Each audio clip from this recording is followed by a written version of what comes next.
नमस्कार, मैं सौमित्र मुखर्जी आप लोगों के साथ कुछ अपने संस्मरण नामवर जी पर साझा करने की धृष्टता कर रहा हूँ आज, क्योंकि नामवर जी इतने बड़े अ, इंसान थे इस क्षेत्र में, हिंदी भाषा के क्षेत्र में और साहित्य के क्षेत्र में, कि उनकी मैं अपने आप को उनकी आलोचना करने लायक ही नहीं समझता। लेकिन सौभाग्य से मुझे उनके साथ कई संस्मरण हैं। तो सबसे पहले तो मैं आपको ये बताऊं कि सबसे पहले जो हिंदी के मूर्धन्य आलोचक, संपादक, वक्ता और विद्वान प्रोफेसर नामवर सिंह जी को उनके जन्म शताब्दी पर हम उनको प्रणाम करते हैं। और नामवर सिंह जी का जन्म 28 जुलाई 1926 को बनारस में हुआ था। आज वो अलग जिला बन गया है, चंदौली जिला हो गया है वो। वहाँ के जियनपुर गांव में हुआ था। राजकमल प्रकाशन से नामवर सिंह जी पर एक पुस्तक प्रकाशित हुई और जवाहरलाल नेहरू विश्वविद्यालय में नामवर सिंह जी एक विद्वान साहित्यिक के रूप में जाने जाते हैं। तो मैं सबसे पहले मेरे मेरे साथ उनका जो पहली मुलाकात हुई उसका जिक्र करना चाहूँगा। ये थी एक जाड़े की ऋतु थी और शहर था बनारस, सन 1991। उस समय काशी हिंदू विश्वविद्यालय के जितने पूर्व छात्र हैं उनको बुलाया गया था और मुझे खास करके बुलाया गया था विज्ञान और प्रौद्योगिकी के नए आयाम पर एक आलोचना की, एक अपनी जो है संस्कृति प्रस्तुत करना जो कि अप्रकाशित हो और उसमें नए साइंस विज्ञान के विधा को इसमें चित्रण किया गया है। तो अब उस समय मैं सुदूर संवेदन उपयोग केंद्र रिमोट सेंसिंग एप्लीकेशन सेंटर में बतौर वैज्ञानिक के तौर पर झांसी में मैं काम कर रहा था। मेरा कार्य क्षेत्र बुंदेलखंड था उस समय पूरा, और मिर्जापुर, सोनभद्र, गढ़वाल, ये सारे एरिया थे हमारे। उस समय गढ़वाल भी उत्तर प्रदेश में ही था उस समय, सन 1991 की बात कर रहा हूँ।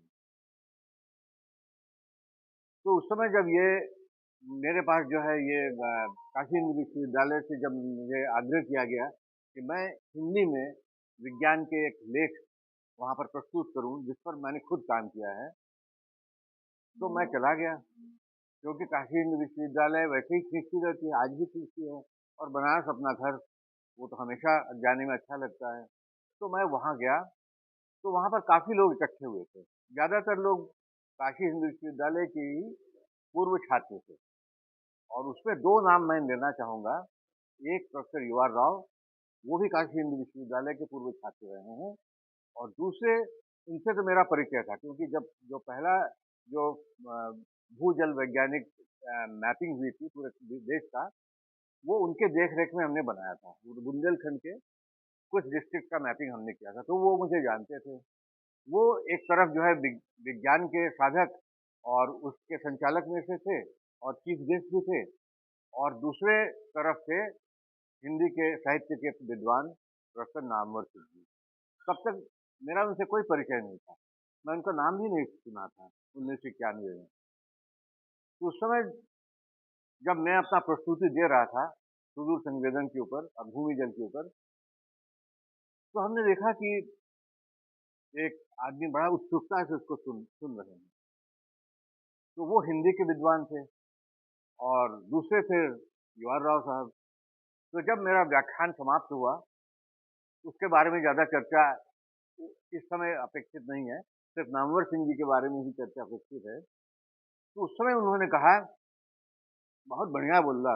वो भोजपुरी भाषा के ज्ञाता थे और मैं भी भोजपुरी भाषा को पहले सीखा था और जो खड़ी बोली हिंदी बाद में सीखा था बनारस। तो बहुत बढ़िया बोल रहा भैया। हमने कहा कि प्रणाम। तो सब फिर किसी ने हमसे परिचय करवाया, ये नामवर सिंह जी हैं। तो वो उस समय हिंदी हिंदी को संभाल रहे थे और यू आर राव साहब विज्ञान को संभाल रहे थे। तो वो उस जो है उस स्थिति में हमारी ये हालत थी कि मैं उनसे एक बहुत ज़्यादा उम्र का गैप था, लेकिन फिर भी उन्होंने इस तरह से मुझे संभाला कि जैसे मैं उन्हीं में से एक हूँ। तो ये तो गई उनसे पहली मुलाकात। उसके बाद जो है फिर मैं चला आया झांसी वापस। उस समय हमें पता भी नहीं था कि मैं जवाहरलाल नेहरू विश्वविद्यालय में एक एक समय पर वहाँ मैं ज्वाइन करूँगा। तो फिर समय का ऐसा वो चला चक्र कि मैं जवाहरलाल नेहरू विश्वविद्यालय में अप्लाई किया और मेरा वहाँ वहाँ चयन हो गया और मैं वहाँ ज्वाइन किया। तो उस समय 92 की बात है, मैं ज्वाइन किया था। तो उस समय मैं अकेले ही रहता था और हमारी दीदी मुझसे 14 साल बड़ी है, हमारे जीजा जी का देहांत हो गया तो वो भी मेरे साथ रहती थी और मेरा भांजा रहता था। तो एक समय ऐसा हुआ कि वहाँ पानी की बहुत दिक्कत थी उस समय। तो छात्र वहाँ जागरूक हैं, तो छात्र आंदोलन शुरू कर दिए और हमें कुछ पता नहीं था, ना तो मैं कभी हॉस्टल में रहा हूँ, घर से ही आना जाना था बीएचयू में। अब वहाँ पर मैं वार्डन था उस समय झेलम हॉस्टल में। मैं समझ में नहीं आ रहा था कि क्या करूँ। तो उस समय देखा कि एक छात्रों के बीच में एक धोती पहना हुआ आदमी, लंबी कदकाठी का, वो छात्रों के बीच में कुछ बात कर रहे हैं। तो फिर उन्होंने पूछा कि वार्डन कौन है यहाँ? वो थोड़ा सा मजबूत आवाज में बोलते थे, हड़का के बोलते थे, वार्डन कौन है? बोलो। तो मैं गया थोड़ा सा हमते हुए। तो वाइस चांसलर भी थे, प्रोफेसर वाई के अलग अलग साहब भी उनका बहुत सम्मान करते थे, उम्र में बड़े थे और एक दबंग व्यक्ति थे। तो शायद आप लोगों को पता हो कि नामवर सिंह जी को पहलवानी का भी शौक था। बनारस के पहलवानों में उनकी गिनती होती थी, वो पहलवान भी थे, शारीरिक रूप से बहुत मजबूत थे। तो वो मैं जब गया तो तो नामवर सिंह जी बोले, कहो बचवा पहचान ला? क्या बेटा पहचान रहे हो? मैं गुरु जी प्रणाम। मैं भी पहचान गया उनको। तो उन्होंने जो है वाइस चांसलर को बोला कि ये समाधान करेगा तुम्हारे विश्वविद्यालय के पानी का। तो वही से, नहीं तो हमें वहाँ कौन जानता था। तो फिर जो है वो सिलसिला शुरू हुआ और पानी के लिए भी थोड़ा बहुत कुछ काम किया और आज भी वो वहाँ पर जो है शिक्षित है और पानी की इस समय कोई दिक्कत नहीं। कम से कम छात्र पानी के लिए अब आंदोलन नहीं करते, और चीज़ों के लिए करते होंगे। तो अब नामवर सिंह जी से मेरा ये मुलाकात थी। उसके बाद जो है अक्सर उनसे मिलते थे और उनसे जब भी मैं मिलता था तो वो बोलते थे कि भाई देखो इस यूनिवर्सिटी के लिए कुछ करो। तो वो बनारसी पान के भी शौकीन थे। हमारी उम्र में बहुत व्यवधान था, लेकिन हाँ, लेकिन वो उसको आड़े नहीं आने देते थे। वो पान का चौघड़ा, बनारस में चौघड़ा कहते हैं, पान का चौघड़ा हाथ में लेके चलते थे। तो जब भी उनसे मिलते थे, निकालते थे जेब से भुलावा, पहले पान फिर हुई बात। पहले पान खाइए फिर बात होगी आपसे। ऐसे नहीं, हम पान घुलाते थे उनके साथ और बड़ा अपने आप को समझते थे कि भाई मैं नामवर सिंह जी पान दे रहे हैं, खा लो बस ठीक है। तो ये ये थोड़ा सा प्राकथन बताना जरूरी था। तो उस समय नामवर सिंह जी सन 92 या 93 में ही वहाँ से सेवा मुक्त हुए, रिटायर हो गए। और उसके बाद उस समय पहले यूनिवर्सिटी में थोड़ा सा ये था कि भाई पुराने लोगों को बहुत दिनों तक, जब तक उनकी इच्छा होती थी वो रहते थे और ऐसे विद्वान, तो वो वहाँ एमरिटस प्रोफेसर बने। तो एमरिटस प्रोफेसर के तौर पर नामवर सिंह जी वहाँ आते रहते थे और उनसे कई बार मुलाकात होती रहती थी। तो एक बार हमें याद है, एक हमारे एक और कलीग थे, ये बरियाम सिंह जी। तो बरियाम सिंह जी हमारे घर के सामने ही रहते थे बिल्कुल। मैं जहाँ 146 उत्तराखंड में रहता था, बरियाम सिंह जी उसके अपोजिट में टाइप 6 में रहते थे, मैं टाइप 5 में रहता था उस समय। तो वहाँ पर गया तो वहाँ भी नामवर सिंह जी मिल गए, जबकि उस समय उनकी उम्र काफ़ी थी। मतलब ये मैं बता रहा हूँ कि ये सन 2000 16-17 की बात होगी। तो उस समय नामवर सिंह जी की अच्छी खासी उम्र थी, लेकिन उस समय भी वो ठीक ठाक थे।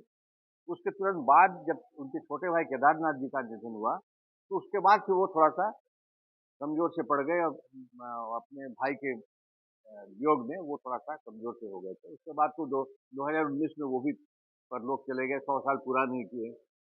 एक चीज़ हमें याद आ रहा है कि जब उनके ना रेडियो में उनके कुछ वो आते रहते थे कविता और ये वो खुद बोलते थे कविता और साहित्य काव्य के बारे में भी बोलते थे। तो हमें याद है उनके बारे में कि मैं कहीं गाड़ी से जा रहा था और उसमें हम लोग उसमें लगा देते थे रेडियो, ऑल इंडिया रेडियो भी। तो उसमें आ रहा था नामवर जी का कुछ जो है कविता कुछ आलोचना चल रहा था नामवर सिंह जी का। तो उस समय जो है नामवर सिंह जी उस समय जो है बोले, उनसे बोले कि भाई आप तो काफ़ी उम्र दराज है, तो उन्होंने एक मुहावरा बताया कि जीवे व सरदम खत्म। तो ये हमें लगा कि भाई नामवर जी तो 100 साल पूरा करके ही जाएँगे, लेकिन अफ़सोस ये है कि वो 100 साल पूरा नहीं कर पाए। तो उसके ये सारी चीज़ें संस्मरण में अपना चलता रहता है और उनके बारे में तो जितना कहा जाए कम है, लेकिन जब भी कई जितने मौके पर मैं उनसे मिला, उनकी एकेडमिक काबिलियत के अलावा उन्हें एक बेहतरीन इंसान और प्रेरणा देने वाले व्यक्ति के तौर पर मैं याद करता हूँ। तो जाने-माने हिंदी के साहित्य आलोचक और लेखक नामवर सिंह जी ने प्रकृति और आकाश के तत्वों को इंसानी कमजोरी से जोड़ते हुए एक छोटा और मर्मस्पर्शी लेख भी लिखा था, जो अक्सर हिंदवी जैसे मंचों पर दिखाई देता है। ये बस 6 लाइन का वो उनका है, उसको मैं सुना करके फिर इसको यहाँ पर सामयिक विरति देता हूँ। वो है, नभ के गीले सुने पन्ने है टूट रहे बरसे बादर जाने क्यों टूट रहा है तन। वन में चिड़ियों के चलने से है टूट रहे पत्ते चरमर जाने है टूट रहे पत्ते चरमर जाने क्यों टूट रहा है मन। घर के बर्तन की खन खन में है टूट रहे दोपहर के स्वर